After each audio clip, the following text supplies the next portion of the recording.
He would inquire as to what to happen to Isaac, but all I would ever say is that we had conflicting interests and had to part ways from working together.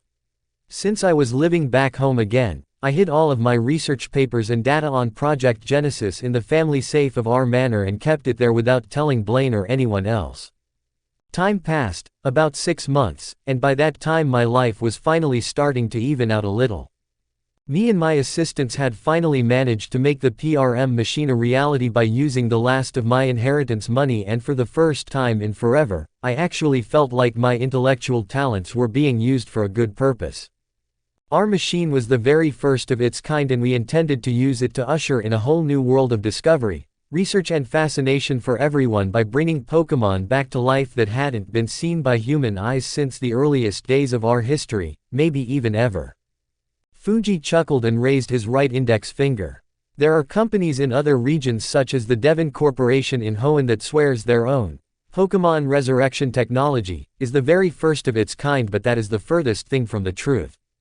While I heard of other scientists and companies supposedly working on the same thing that Isaac and I had dreamed about, very few if any ever actually achieved it, and if they did, they almost most certainly would have come after my own machine. The bald older man sipped his tea again before staring down at the brown liquid in his cup with a far-off expression on his face. My sense of peace didn't last long though. I always had a fear that the newly christened Team Rocket would find me eventually, and sooner than later, they did. One night while my brother was staying over late at his gym to take on a last-minute challenger, I was at the manor unwinding for the night when I heard a knock at the door. I went to the door, answered it, and saw none other than Isaac standing on the other side, flanked by several members of Team Rocket. To say that I was surprised to see him being the one to find me was an understatement. They forced themselves inside and I was quickly subdued by a few of the agents. Isaac questioned me, ruthlessly, about the location of my research notes without so much as a passing formality, but I refused to tell him anything. They resorted to torturing me, but still I said nothing. All I told them during the entire ordeal was that my research was destroyed in the explosion I caused, and proudly at that. Isaac refused to believe me no matter what I said and sent the others who came along with him to search the manor. My brother felt confident that they would find where I hid my papers and data, since he thought he knew where all of the hidden locations within the manor were at. However, little did he realize, there were actually 2 safes in the manor. One, which belonged to the entire family and was where we stored our valuables and family heirlooms, and the second one was my father's own personal safe. Fuji placed his teacup down and crossed his arms. I suppose I should clarify. Earlier I said that I hid my research in the family safe, and while that was true, in an act of paranoia earlier that same week, I decided to move it to my father's secret safe up in the attic, of which I only ever knew of. To this day I don't know why he never told anyone but me about it, but looking back on it now, I'm glad he did. If I wouldn't have decided to move my research data on the spur of the moment like I did, Isaac would have found it and Project Genesis would have been back in Team Rocket's possession once again. Fortunately enough, he didn't find it, and that never happened. Unfortunately though, when he was told that the Rocket agents couldn't find anything after turning our home upside down, he went into a fit of rage. I speculated that the higher-ups of the organization had entrusted him with bringing back the date needed for Genesis to continue, but because he couldn't find it and I made it clear that I would never tell him where it was, he finally broke whatever bonds as brothers that we may have had. He looked down then and squeezed his arms around his chest a little tighter. He had me tied to one of the pillars in the entrance foyer of the mansion and then commanded the manor to be set ablaze. I knew he had changed, but to think that he would go so far as to have our family home destroyed just broke my heart. Watching him flee with the rest of Team Rocket after a gas fire had been started in the kitchen, I knew that the brother I loved was as dead as I had been sure that I would also be in mere minutes. He smiled softly. By all rights my death should have been on that night. The flames slowly began to consume the entire manor until everything around me resembled a raging inferno. Years of history, memories and family, all burning to nothing before my eyes. The smoke was so thick that I could hardly see, and before long, my mind began to slowly fade into unconsciousness. For whatever reason though, I was chosen to be spared. Just before I faded into blackness, I saw the door of the manor burst open and in come running a large figure, cloaked by the smoke and already fading sight of my slowly dimming eyes. The last sensation I remembered feeling after that was being carried through the air and then, nothing. I awoke sometime later in a hospital room in the only hospital on the island with my brother Blaine asleep by my bedside. He awoke shortly after I did and then went through a mixture of fear, relief and anger when he saw that I was okay. Fear that I had died, relief that I was okay and anger at the fact that I didn't tell him anything else of what was a much more serious situation than I led him on to believe. He told me that he was the one who saved me, or more specifically, his Magmar did. He said that he was on his way home, saw the smoke, ran to the manor, saw it was on fire and then sent Magmar in to find me in case I was still inside. I found out that I had been unconscious for almost a whole day after that night, had several bruised bones, cracked ribs, broken leg from the torture I had undergone from Team Rocket, and my lungs had sustained minor damage from the amount of smoke I inhaled. Blaine also told me that the manor was all but in ruin now. The fire had been put out by the local firefighters, but the supporting structure of it had been so heavily damaged that it was labeled hazardous to live in any longer. I told Blaine everything about the past that I had been neglecting to tell him of ever since I returned home. Being that I was alive because of him and our family home had been destroyed due to my unresolved demons, I felt that I owed it to him. Surprisingly enough, even though Blaine was usually always sort of hot-headed, he understood and took it rather well. He didn't agree with mine and Isaac's rash choices, but he was glad I was okay and promised to do whatever he needed to in order to help me and keep me safe. For the next few months I spent my time recovering while reconnecting and getting to know my brother better. Blaine and I were never close when we were younger, but that was something we started to fix while I was healing from my injuries. We both assumed that Team Rocket thought I was dead, but I still didn't want to put anyone else close to me in danger, and that's why, after I had fully recovered, I made the decision to leave Cinnabar and find someplace to live where I hopefully wouldn't have to worry about Team Rocket finding me if they ever found out that I was alive. Blaine had been training me on how to handle, capture and train Pokémon after I healed up, so that if I did run into trouble again while I was on my own, I would have Pokémon to help defend me if I could succeed at forming a bond with any who I may have ended up capturing on the road. Shortly before I left, I passed my research center and the maintenance and further development of the PRM machine to a trusted colleague and assistant of mine who worked at the lab, and left the deed to the building to Blaine.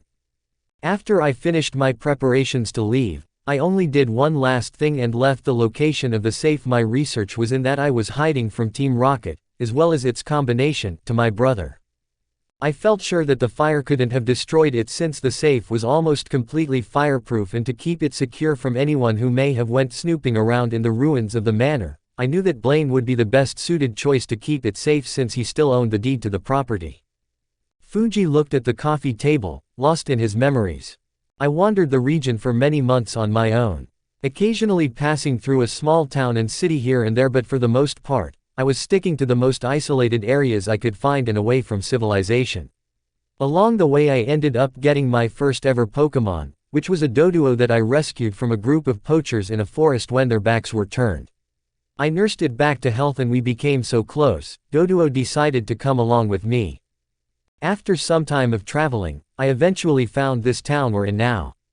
At first I didn't have any intentions of staying here, but one visit to Pokémon Tower back when it was still the epicenter of this entire community changed all of that for me.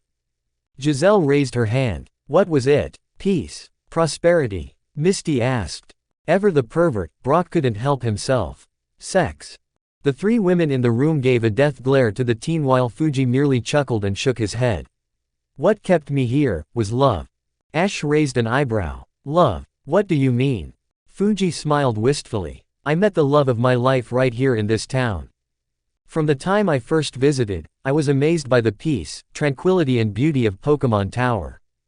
Everywhere you looked was nothing but flawless perfection and expert craftsmanship in every square inch of the tower. It was multiple floors of pure white memorial headstones made of beautiful alabaster ranging in all shapes and sizes, ceilings that stretched far above your head and calming incense that burned in every corner of the tower to bring a sense of peace and comfort to the distressed visitors who were mourning the loss of their Pokémon. In all my years I had never felt such a peaceful serenity calm my soul and fill me with such foreign feelings of tranquility and bliss. Strange, I know, for a place that was created to honor the memory of departed Pokémon, but... He stopped then and looked up at the ceiling. It was amazing to me. The tower itself was cared for and looked after by those who called themselves the tower keepers. There wasn't many of them, perhaps 5 or 6, but the one who caught my eye the most was a young brunette by the name of Luann. Fuji closed his eyes as if he was picturing the woman he spoke of in that moment. She moved with such grace, such poise. From the moment I saw her I knew that I had fallen in love. Call it strange, like something from out of a fairy tale, but I couldn't help myself. Her hair was as soft as silk, her eyes a warm chocolate brown, and her face was so serenely beautiful, like an angel. When first I saw her she was lighting an incense on one of the floors while I was behind one of the taller memorial stones examining it when I caught sight of her. I watched her then in secret for as long as I could before she was called away by one of the other tower keepers. From then on I visited the tower each and every day without fail. My only hope with each renewed visit was to able to see her again. Most of the time I would just wander the tower on my own hoping to see her, and others I would join tour groups led by one of the tower keepers in hopes of her being my guide. Just to see her, listen to her speak. The old man laughed. I still remember the day when I finally spoke to her. I had followed her up to the 3rd floor and was watching her from behind a memorial stone when she called back to me. Oh, my heart stopped when she did, for I feared that my game had finally ended. She would confront me for why I was stalking her and then have me forcibly removed from the tower, such was my greatest fear. Instead though, she merely smiled and gestured me over to her. She asked why I followed her so often, saying that she had seen me at the tower multiple times over the recent months. As embarrassed as I was, I could only be honest with her and admit the truth. When I told her that I just wanted to speak with her but didn't know how, she laughed and Fuji looked down and clenched his hands together. It sounded so beautiful. His voice broke slightly and Agatha instantly reached over to place a comforting hand on his shoulder. Her face was set into one of great sympathy and sorrow as she gently rubbed her friend's back. Saying nothing at all as she simply provided the physical comfort he was obviously in great need of currently. Ash and the others could tell a very sensitive subject had just been addressed, but they wisely remained silent. Once he had composed himself somewhat, Fuji continued. She told me that I didn't need to hide and watch her from afar if I wanted to meet her.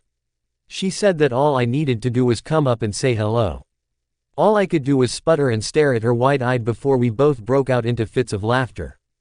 It was the perfect icebreaker because after that, we talked for hours. He wiped his eyes quickly and then patted Agatha's hand in thanks while giving a small smile.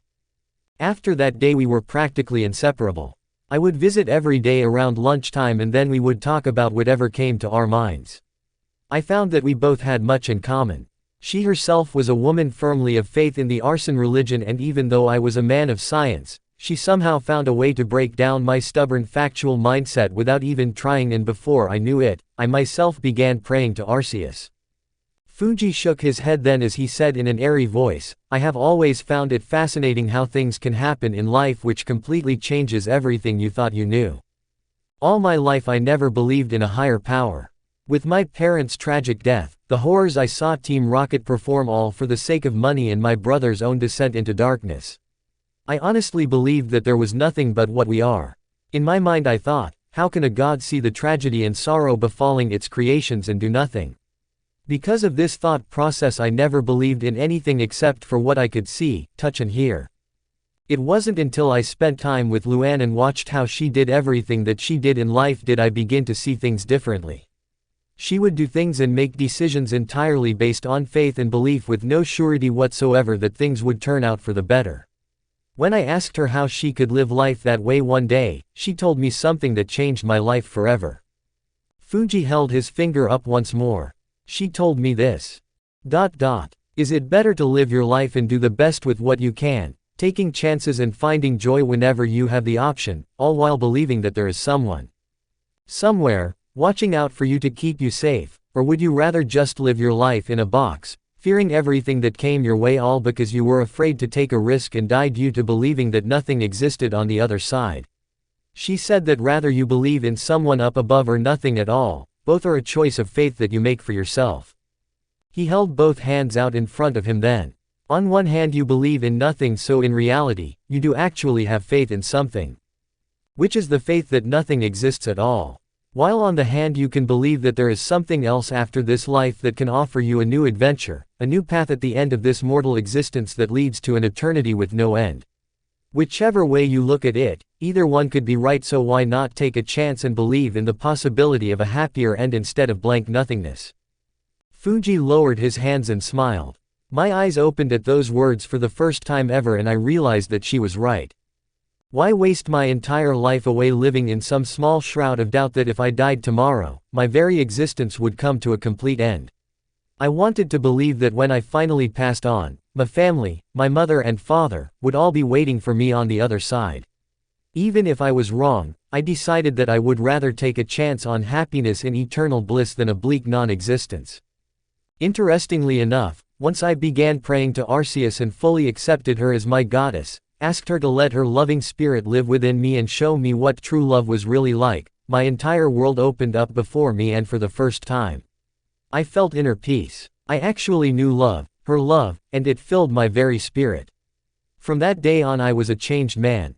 Shortly thereafter, Luan and I began dating, while at the same time, I myself became a tower keeper and joined their ranks. In a little over a year, we both married, and in yet another year after that, I was blessed with the best news I could ever hear. Luan was pregnant with our child. Fuji reached for his teacup again and took another sip. For the next 7 months we lived in utter joy and peace. We had moved in together on the outskirts of town into a quaint little house so she could stay in her hometown, and we both loved working at the tower. During that time, I had even made the big decision to become Lavender Town's very first gym leader. I had become much closer to my doduo in the time since I captured it, even being good enough to get it to evolve using training methods my brother taught me. With a whole new lease on life, I grew to see just how much I truly loved Pokémon, and that only spurred me on to learn more and more on my own and build onto what Blaine taught me. I found through my studies that I had a rather strong love for ghost types due to their mystery and mystique, and that is what actually led me deciding to catch a Ghastly and become the Kanto region's very first ghost-type Pokémon gym. Luan naturally supported me in my new endeavor, and just before I set up my gym, I went into the forest near the north edge of town where ghost types were supposedly found every now and again on occasion. That was actually where I ended up catching my Ghastly, which evolved into the haunter you battled yesterday, Ash. I wrote a letter to Blaine and told him of my ambition to become a gym leader, and he was ecstatic, naturally so, since he himself was a rather famous gym leader whose own gym had actually become one of Kanto's 8 most popular Pokémon gyms just a few years prior. Essentially, his gym on Cinnabar became one of the main 8 that trainers would go to if they really wanted to collect an impressive badge set and test themselves to the max before challenging the Pokémon League. Once he found out, Blaine used his connections in the Pokémon League to help get my gym set up, and with my intensive study, hard training and Blaine putting in a good word for me, I became a League-certified Pokémon gym leader in no time. Blaine even came to Lavender Town to visit and congratulate me on my success in person, meeting Luan in the process. He even gave me Misdreavus and Duskull as a present before he left. I found out later that he had went all the way to the Johto and Hoenn regions just to catch some special ghost types for me once he found out what kind of gym I was opening. Such was the level of pride he had in me, and ever since that day, our relationship as brothers had never been stronger. More time passed afterwards, and Luan gave birth to a boy which we named Zachary. I myself had been succeeding in my efforts as a gym leader quite exponentially and had become a rather highly talked about subject in town.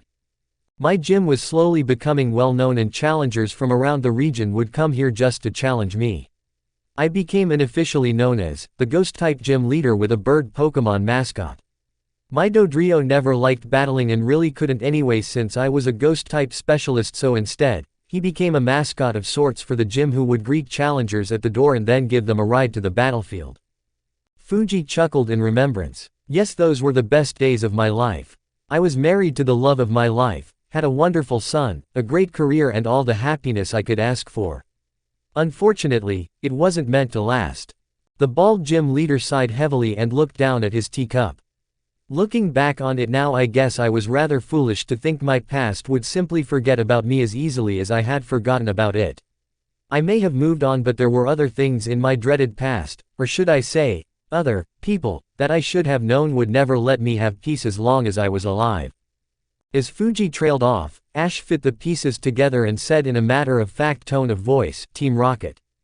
The man nodded. Yes. Looking back on it now, I should have foreseen the potential danger that having my reputation as a gym leader so well known would bring. I think that I became so fooled by own sense of safety and peace that I let my better judgment completely slip by me. I should have thought ahead and realized that if so many people were hearing about me, Team Rocket would eventually discover that I was alive. They had more eyes and ears in some of the most unsuspecting places throughout the entire region than you would ever believe. Given how much I took from them by stealing away the research for their most coveted project, any inclination I was alive would surely send them straight to my door, which it did. One day Luann and I were having our weekly shift at the tower. After Zachary was born, we only worked at Pokémon Tower once a week since I made enough money to support us with my gym.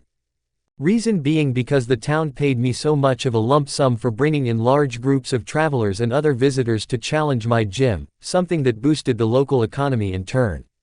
Which is the same general principle for all gyms.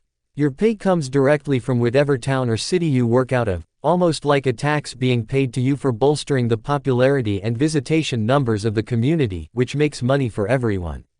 Major and locally owned businesses alike. He shook his head roughly then.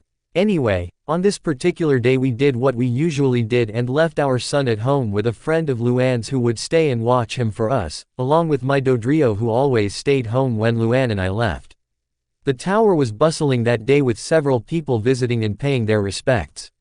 My wife and myself were enjoying the atmosphere as we always did and that's when everything changed. Fuji seemed to withdraw in on himself before continuing in a slow, almost haunted voice. There were people in the tower that day dressed in long trench coats, which I found suspicious but didn't say or do anything about it, not wanting to cause any kind of trouble or panic. At around noon I was up at the top of the tower with Luann in a storage room that held all of the unfinished memorial stones that hadn't been completed yet. Earlier in the month, a lone Marowak showed up at the tower wounded, and taking pity on it, Luann and a few of the other women who worked at the tower decided to take it in and nurse it back to health. Marowak turned out to be female though, as we found out soon after, being that she was pregnant. She gave birth to a single egg 2 weeks later. Lunan and I were with Marowak helping her tend to her nest when I heard a loud commotion followed by an explosion rocking the tower down below. I knew something was wrong instantly and had Luann stay behind while I went down to the ground floor to see what had happened. When I arrived, I was greeted to the sight of something I hoped to never see again. Team Rocket agents were everywhere on the main floor, their Pokémon out with all of the visitors and the rest of the tower keepers lined up in a row on their knees in the middle of the floor. Riken, who is the main admin of Team Rocket, was at the head of the rocket agents and a large hole had been blown in the ceiling, showing where several of the rockets had apparently come in from. Giving a reason for the sound of the explosion. I also saw discarded trench coats on the floor and knew my earlier unease had been proven true after all. Something that failing to act on desperately cost me, I soon learned. I tried to be discreet when I saw what was happening, but I could hear Riken demanding to know where I was to the people they had captured. The fact they were looking for me didn't come as a surprise nearly as much as the fact that they had discovered I was alive somehow, let alone knew where I was at. It didn't even register to me then that it was all my own fault because the success of my career as a gym leader had gotten my name out into the region. I was caught at that moment between what I wanted to do and what I needed to do. I wanted to go back upstairs, get Luann, go home and get Zachary and then leave to go somewhere far away. However, I knew I couldn't do that. It was my own dumb blindness that had brought Team Rocket to Lavender Town and it was up to me to fix it. Or at least, to pay for the terror I had brought to the kind people of this town. With that in mind, I mustered up every bit of courage I had and stepped out into the open. As soon as they saw me, Riken instantly had me captured. He interrogated me, tied me up and had me beaten. The strangest thing for me though was that the entire time I was being tortured, he never once asked me anything about the Genesis project or the research data I took. This continued on for longer than I care to recall. I was beaten, stabbed, choked. Lavender Town's police station was on the other side of town, so I knew that if they even heard what was going on, it would be far too late before they could reach us. Riken stopped personally beating on me then to say the first words he had since I had allowed myself to be captured. He told me to enjoy the show, and then had everyone besides me placed in the center of the room. They were then executed right in front of my eyes. People I didn't know and ones I did. Tower keepers that I had worked with and formed bonds of friendship with, all dead. Riken went down the line with a knife in hand and slit their throats. No remorse, no pity, no mercy. Fuji shut his eyes tightly. I thought I was next. He approached me with the knife, but before I knew what had happened, a bone club came out of nowhere and struck him, knocking Riken away from me. I looked back and saw Luan and Marowak standing near the staircase. I tried to tell them to run, to get away and leave me, but they wouldn't do it. Luan had formed a strong bond with Marowak over the past month, and because of that, she was willing to listen to her when Luan commanded her to engage Team Rocket in battle. Fuji finally opened his eyes, and when he did, the sadness and pain in them was as visible as the sun that hung high in the sky every day. Luan was always strong-minded and sure-footed. When she put her mind to something, she wouldn't stop until she either accomplished her goal or was proven that what she was attempting was otherwise impossible. Because of that, she refused to leave me to my well-deserved fate and fought with Marowak as fiercely as she could. They took on as many of the Rocket agents and their Pokémon as possible and refused to give in. He smiled faintly. She was amazing. Both of them. Over 10 grunts took them on, but their connection and synchronicity with one another was perfect, even though she was no trainer and Marowak was no trained Pokémon. They fought as hard as they could, Marowak being a blur as she battled with all the ferocity of a Pokémon, giving it a full 100%. Only, it didn't last, unfortunately. Fuji took a moment to sigh heavily. Riken grew frustrated with his men and eventually intervened himself. He called out his chief Pokémon, a brutal and vicious Raiden, which he used to fight Luan and Marowak with. Marowak fought valiantly, braver than I ever had seen any Pokémon fight before, but in the end she was simply outmatched. Riken's Raiden had years of fierce battling and savage mission operations to its experience, while Marowak merely had heart and above-average ability to her own. She was just outclassed. In the end, Marowak was forced into submission after she couldn't stand the intense beating she was enduring any longer. It wasn't enough to beat her though. Riken then had his monster of a Pokémon. Fuji stopped and looked at the floor again while clenching his pants legs. He ordered it to crush her. He leaned forward then and brought his hands up together in front of his face. I tried to get up and run to her, to help Marowak, but they were holding me down. Luan had been detained by that point as well, and she was too shocked by the command Riken gave Raiden to even attempt to move. It was almost like it happened in slow motion. I was watching as Raiden approached Marowak. She was too beaten to move. I could only look away. A tear escaped Fuji's eye. I heard Luan scream in horror, but even still I refused to look. By that point I was too wrapped within my own horror and self-hatred at what I had brought down upon those I cared about to notice anything else. It wasn't until I heard my wife scream again in an entirely different way did I finally open my eyes. When I did, I saw 2 grunts had dragged her to the center of the entrance wall until she was facing me. Fuji's eyes seemed to form a far-off glaze over them as he murmured in a monotone, "Riken took a knife to her." I was screaming, begging until my voice became raw for him to stop. I told him I would do anything.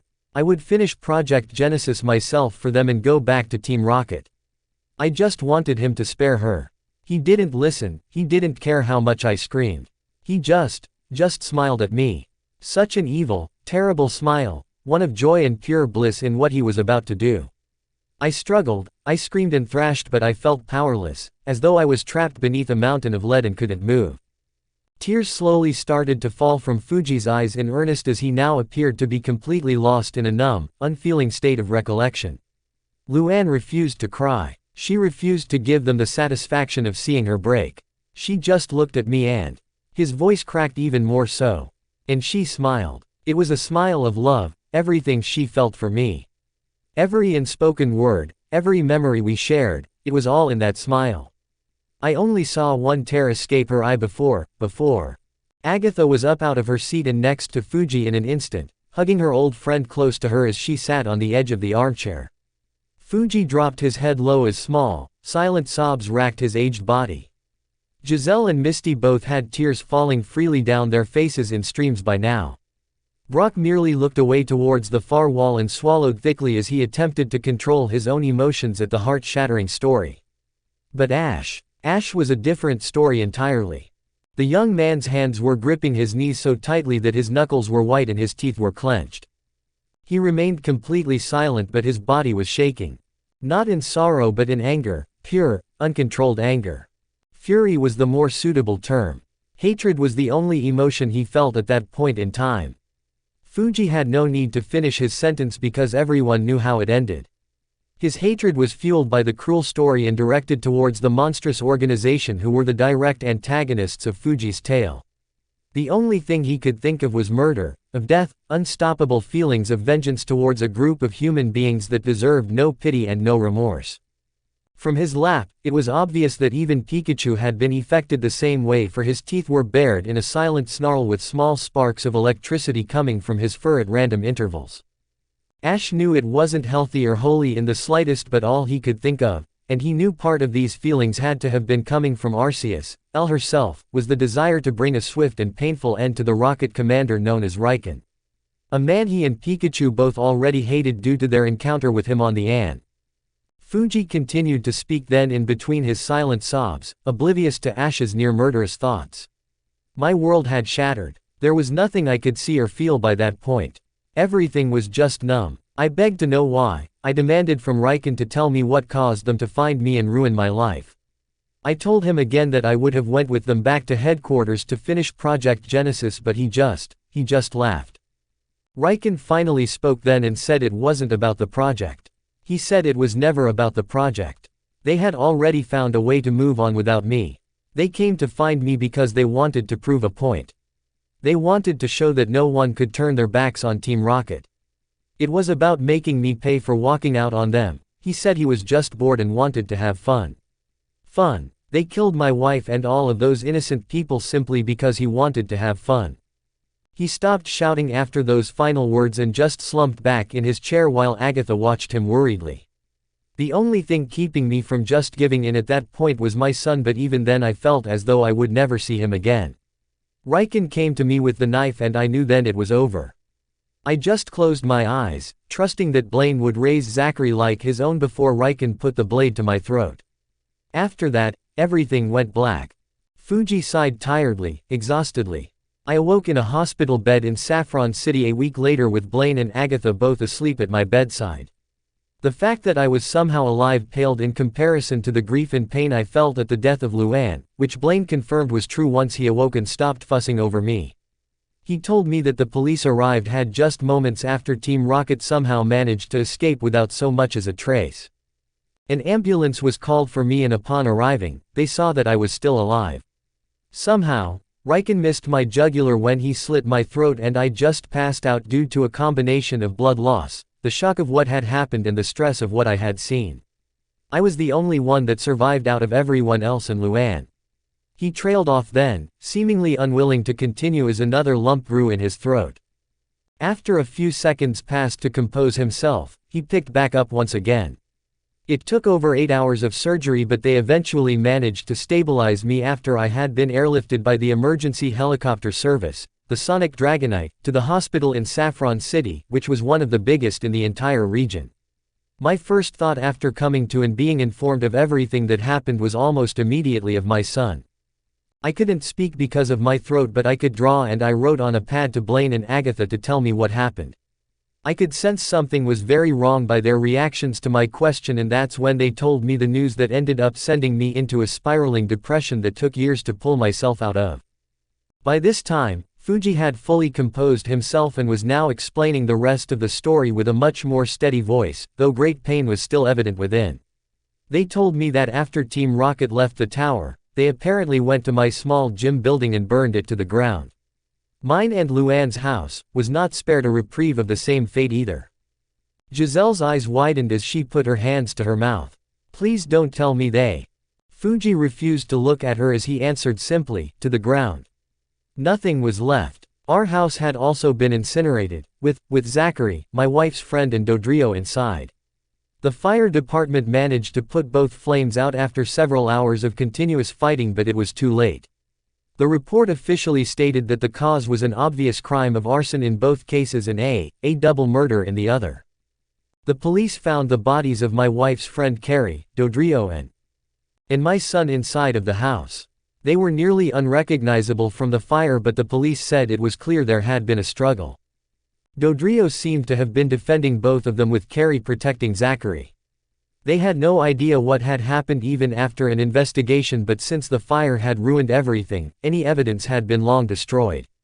I knew who it was though, obviously, and further counted on the fact that Team Rocket was most likely depending on the fire covering their tracks for them.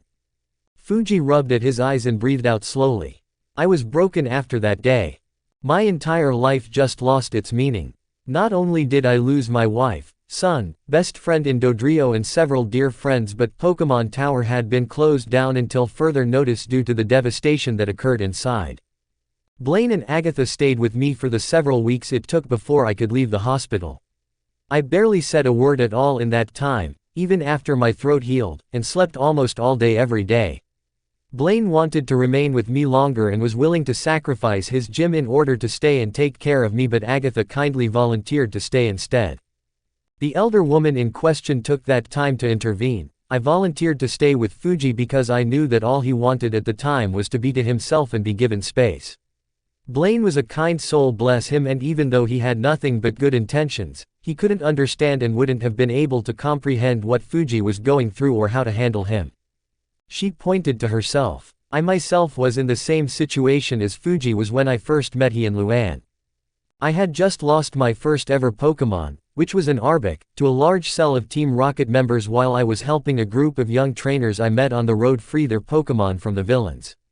I was very experienced by that point, but the numbers of Team Rocket were just too great in size and we were overwhelmed. My Pokémon had sustained serious injuries during the fight, and even though I was able to rush it to the Pokémon Center, it passed away sometime during the operation. I had its memorial stone placed here in Lavender Town at the Pokémon Tower, and for longer than I cared to remember, I was bitter and angry at the world for taking my friend away from me. It wasn't until I met Fuji and Luan at the tower when I was paying my respects that my life finally made a turn for the better. They showed me kindness, care, took me in and made me feel like life was something worth living again. Because of all that, I knew what Fuji was going through and was the reason why I decided to stay with him and make sure he was okay. Fuji looked over at Agatha and smiled. Yes, Agatha truly was my saving grace in the darkest time of my life.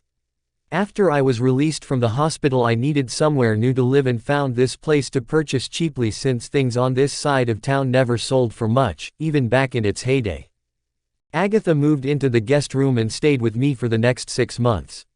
Those months were without a doubt the hardest of my entire life, and there were many times in which I didn't think I would pull through. Only Agatha standing by and all but beating sense into me kept anything from happening to me that would have most definitely been self-inflicted. Over the course of that dark time, I secluded myself away from people. Not wanting to face the world or the traumatic things I had witnessed. For all intents and purposes, I blamed myself. I believed that if it wasn't for me, Luan, my son, Doduo, everyone in the tower, Carrie, would all still be alive. It took Agatha basically barging into my room one day and throwing me out of bed, giving me a tongue lashing and telling me how ashamed Luan would have been at how I was acting, before I finally started snapping out of the depression I was in. To put it simply, I realized that my life had been spared for a reason. I didn't know exactly what that reason was at the time, but I knew I still had some sort of purpose. I knew my wife would have been very displeased with how I was acting and not wanting to disgrace her memory. I eventually made a vow to myself to live my life for both of us, as well as our son. To help people in any way I could and be the best I could be as who I was, so I could honor Luan's memory. She loved to help people in life, and I knew that even in death, she would have wanted me to do the same. So, with that in mind, my long bout of anguish finally came to an end. I turned the 2 sides of this building I wasn't using at the time into the gym on one side and the prayer sanctuary on the other one, which you haven't seen yet. I had my gym leader's license renewed after me and my Pokémon got back into shape, and then got a permit from the town for the sanctuary. Why would you build a prayer sanctuary, Mr. Fuji? Brock asked curiously. The old man looked at him. Simple. With Pokémon Tower still closed to the public, I wanted to have somewhere for people to go and pay their respects to their departed Pokémon. I went to Pokémon Tower after getting special permission from the town to do so, which was only granted to me in the first place because of my previous occupation as a tower keeper, and then copied down the names and dates of as many memorial stones as I could. Afterwards, I struck up a deal with the local stone cutter whom I was friends with and had as many small memorial stones made for me as I could that would fit in the prayer house, as I had named the sanctuary, in order to honor as many of the Pokémon memorials in the tower as possible. Fuji smiled slightly. The next few months after that were actually rather pleasant. I finally felt as though I was beginning to heal inside, slowly but surely. Agatha refused to leave yet and stayed with me, helping me maintain the prayer house and my gym. Being that I specialized in ghost types for my gym and she was a ghost Pokémon expert, Agatha trained me when we had the chance, and that allowed my skills to improve vastly. All in all, things were good. The elder woman closed her eyes and crossed her arms. It wasn't meant to stay that way though. Fuji nodded in a subdued fashion. Yes, I had one last trial I was meant to endure before I could truly have any form of peace. He sighed then, quite heavily. It was at a time when the town was prospering. Life was in full swing for everyone and times seemed to be good. I still remember the exact day it first happened. It was in a cool October and the day was serene. Pokémon Tower had just been reopened to the public after nearly a year of having its doors shut, the tragedy of Team Rocket's malicious attack on it finally having faded into the past. I had even been originally asked to return as one of the new tower keepers, but it was too soon for me and I declined. The grand reopening hosted nearly 200 people visiting that day from all over the region. Police were stationed around the outside and also inside of the tower, and everything seemed to have been going smoothly. For a time, I didn't know what had happened since I was in my gym training my Pokémon at the time with Agatha, but before we knew it, our entire side of town started erupting into a panic. Sirens signaling the sounds of police vehicles and ambulances began blaring through the town, and we could distinctly hear the sound of people screaming coming from the direction of the tower. Agatha and I ran outside and saw that the emergency vehicles were indeed heading towards the tower and several people were running in terror away from that direction. We both knew that something was terribly wrong and ran as fast as we could to the tower. When we arrived, we were greeted by a truly terrifying and unforgettable sight. The likes of which has never left my mind. What we saw could only be described as pure chaos. Police and medical rescuers surrounded the building, people were running and screaming away from the tower, and the most frightening of all, fire could be seen roaring through the windows of the upper floors. The sky above the tower was also pitch dark and a storm had slowly begun to build around the area. We tried getting the commanding officer Jenny to tell us what was happening, but she refused to disclose any information, only saying that something dangerous and unknown had shown up at the tower and started wreaking havoc. They had a police line set up with several officers inside already, supposedly trying to dead-end the situation, but all we could hear was screaming and panic from inside of it. I don't know what it was to this day, but something compelled me to enter the tower and see what was happening. Not listening to my better judgment, I ran past Officer Jenny and into the tower. I didn't know it at the time, but Agatha followed me in, for whatever reason. "Hey," Agatha grunted with a snort. "I did that because you always do crazy things without thinking, and I knew you would need someone there to keep you out of trouble." Fuji coughed into his hand and sweat dropped. "Why yes, well." He quickly composed himself with another cough.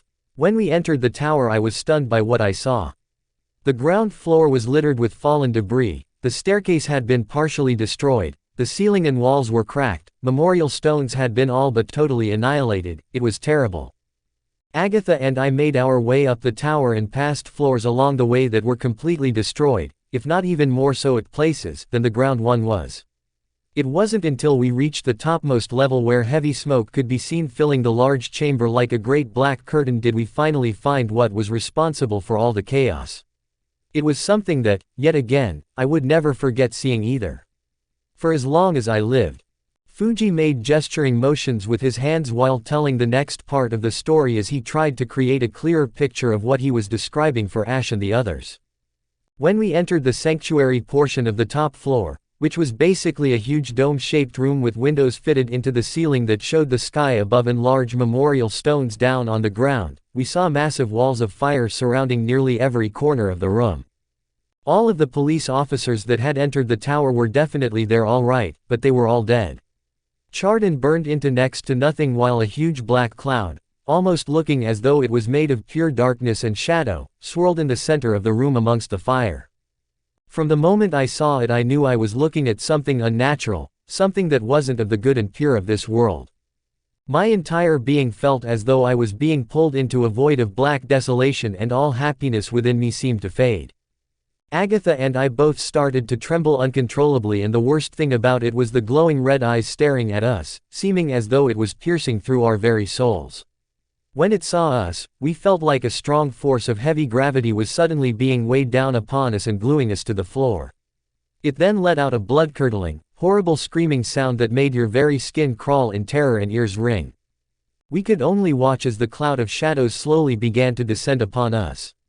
If it wasn't for Agatha's quick thinking and tapping one of the Pokeballs she kept on her side, who knows what would have happened. Her Gengar was the Pokémon she chose, and as soon as it appeared she commanded it to use one of its attacks on us to free us from whatever paralyzing influence we were under. It worked, and once we were free, she and I both used our Pokémon to try and combat the monstrosity facing us. Fuji shook his head, almost as if in disbelief. We used every Pokémon we had on us and coordinated our attacks and battle strategies out as best as we possibly could, but none of it worked. My own Pokémon, and especially Agatha's, were experienced and powerful, but all of it was like a mild annoyance to the creature. None of our attacks took any effect. None of our attempts at any sort of plan could come to fruition. It simply didn't matter what we did, nothing worked. Not a single attack passed through that dark fog, let alone so much as grazed whatever lay beyond.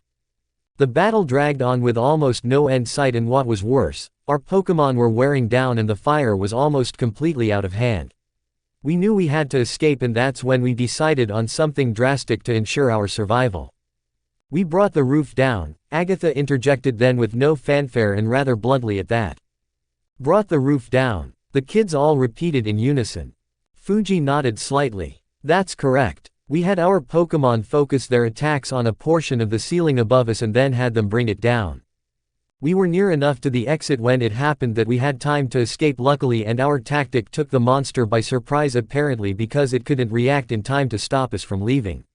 Fortunately enough, we managed to make it downstairs and out of the tower before the section of roof our Pokémon weakened collapsed entirely on the top floor. We could hear a loud, shrill wailing sound coming from the tower once we had made it outside, and by the kind of affliction in the voice we heard, we both thought that the ceiling collapse had killed whatever it was. Officer Jenny was upset at us at first, but once we explained to her why we did what we did and furthermore, what had happened to her fellow officers, we were the last of her concerns. He hung his head sadly. So many lives were lost that day, so many funerals. It was Lavender Town's darkest day and the final death toll for the tower. Its doors were closed permanently and hasn't been opened since. After that day, Agatha and I thought the terror was over due to the ceiling collapse we caused. Thinking that it had truly killed whatever it was that had taken the innocent lives of so many, but again, we were wrong. Over the course of the next few weeks, attacks around the tower and strange phenomena started occurring on a regular basis. People who got too close to the tower would either end up disappearing or getting seriously injured. Strange things began happening in the town around the tower as well. Car crashes were becoming mysteriously more frequent, people and Pokémon were getting sick, spontaneous fires would ignite in shops and homes, and just generally odd, dangerous events would keep popping up everywhere. In fact, almost every attack and unfortunate circumstance that happened would be preceded by a black curtain of mist which would bathe the area that was its target in an impenetrable, thick layer of ominous fog. The phenomena actually became so infamously interrelated with each new disaster that happened, the local townspeople started to call the creature that lived in the tower, Black Fog, after the ghastly dark mist itself that seemed to be connected to it. The townspeople at that time were all becoming very nervous and unsettled, and after only 3 months of enduring the abnormal events, people started to move out of this part of town. Some just moved to the other end of town and others went completely away. Only a few remained behind, including myself, but slowly, one after the other left until only I eventually remained. I felt as though it was my responsibility to stop whatever it was that had come to Lavender Town and taken up residence in the tower. I didn't really even know why I believed such a thing, but I felt as though it was because, for some reason, my horrid past that had caused so much torment for the town was what had brought yet another plague to it. This time, the worst one yet. Because of this, I fully believed it was my duty to finally take a stand in stopping the ill fortune I had been bringing to the town and resolved to find some way to stop whatever the creature was. Once I told Agatha of my plan, she agreed to help, and then we began planning a way in which to stop the monster. It took a lot of planning, but eventually we worked out a strategy. The first part of it had to do with finding some way to trap the creature within something powerful that would keep it from ever again harming or hurting anyone. The idea we came up with involved using something called a sealing room, located beneath the tower, to trap the creature within it. The sealing room, or rooms, I speak of were basically large, cylindrical chambers hidden within the catacombs beneath the tower. These rooms were built with powerful energy-absorbing seals fashioned into the very stone itself that they were made of. No one knows exactly how the energy-containing seals were made or who even created the sealing chambers themselves, since the tower itself was very old and documents from such distant times were scarce, but whoever made them did an excellent job at constructing what was basically a makeshift prison for anything that was able to manipulate or use paranormal energy. Like psychic power and the spectral energy ghost Pokémon are able to wield, for instance. Our plan was to lure the creature down into the catacombs and into one of the sealing rooms. After that, we were going to shut the door, which was made of metal and covered in seals as well, and lock the monster inside. Theoretically, we figured that the seals would drain its power quickly and make it weak enough to contain. The second part of our plan relied on exactly how we were going to go about luring the creature down where we wanted it. To do this, I utilized some of my old inventing skills, connections I still had with my old friends and associates back home on Cinnabar at my former research facility, and used all of that to create special seals that stored light and energy inside of them, which were powered and charged by either the sun or an electric-type Pokémon. I had the idea because when Agatha and I had our Pokémon bring down a portion of the ceiling in the topmost floor of the tower during our first encounter with the creature, the sunlight that started streaming into the room made it shrink back and cower in fear. That little event led me to assuming, on a strong hunch, that it hated light. Ergo, the, as I dubbed them, light seal, was born. I had the idea to use the seals I created to help drive the creature away from us and into the chamber, since we both knew our Pokémon would be completely ineffective against it in battle if our first encounter with it was any inclination.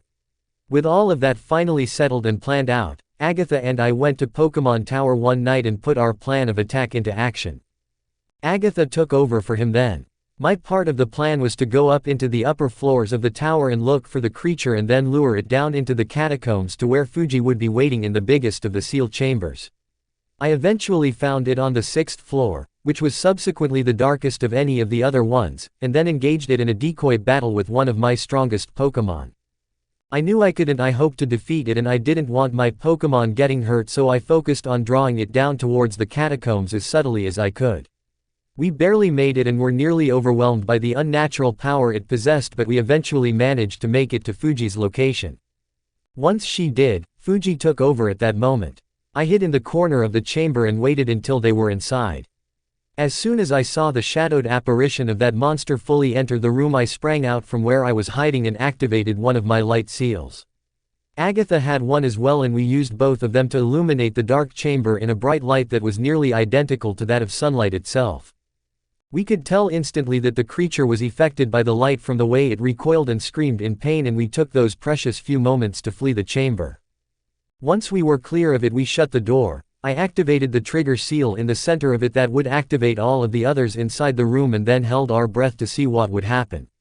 After just seconds, the door began to pulse a bright bluish color, and the crack underneath of it showed an equally as bright light filtering out of it. I knew the seal's energy absorption effects was taking effect then, and at the same time, we started hearing a horrible, terrible screaming sound emitting from within the chamber. The wailing was nearly deafening to our ears and sounded almost like a whole army of ghoulish sirens going off at one time. The ceiling above us actually started to crack and shake, and that's when we knew that we had to leave. We escaped unharmed, but even then we could still hear the horrible screaming from deep below the tower, so loud and powerful that the entire building actually shook on its very foundations. We just stood afterwards and watched, listening in enraptured fascination as the screaming continued with seemingly no end in sight. What amazed me was how just long the chamber was taking to absorb the creature's power. I knew from experiencing when I battled with it that the monster was strong, but seeing firsthand just how long it took for the chamber to actually weaken it enough for it to be subdued was just unreal. Eventually it did stop, of course, and everything became silent, but by then we were still too in shock from what had just happened to fully register our success. Agatha smiled. We did it though. Trapped that monstrosity away right under its nose just as you planned, you old geezer, she jested her old friend with a playful smirk. Fuji returned her smirk with a smile.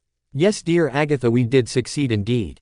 He looked back at the children then before continuing, after that night, we never had any other problems out of whatever it was that came to torment this town. We never did find out what it was or the true reason for why it came here of all places, but either way, we were just glad to finally see the last of our problems gone. Unfortunately, even though the creature had been stopped, the damage done to this part of town was too great and no one dared coming back. It has remained abandoned aside from myself ever since those days, and in that time, I have remained here, keeping watch over the tower, accepting the very rare challenge of whatever wayward trainer finds their way here and stumbles upon my gym, and also keeping the doors of my prayer house open for those who still wish to pay their respects to a dearly departed Pokémon friend.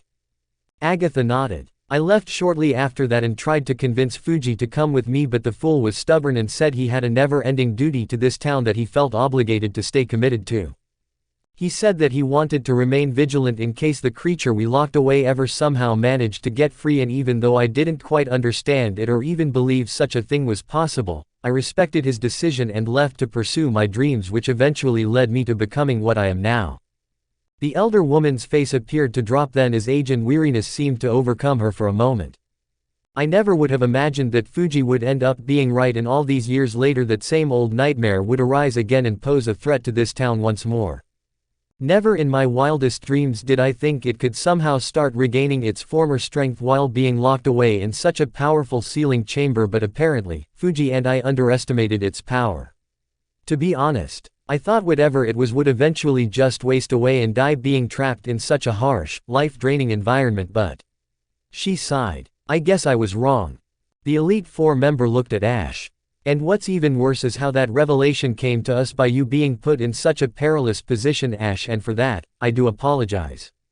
I know from experience what it feels like to be in the presence of that sinister being, and even as a grown adult, well versed in the ways of Pokémon and being quite skilled even back then, I was frightened when I saw it.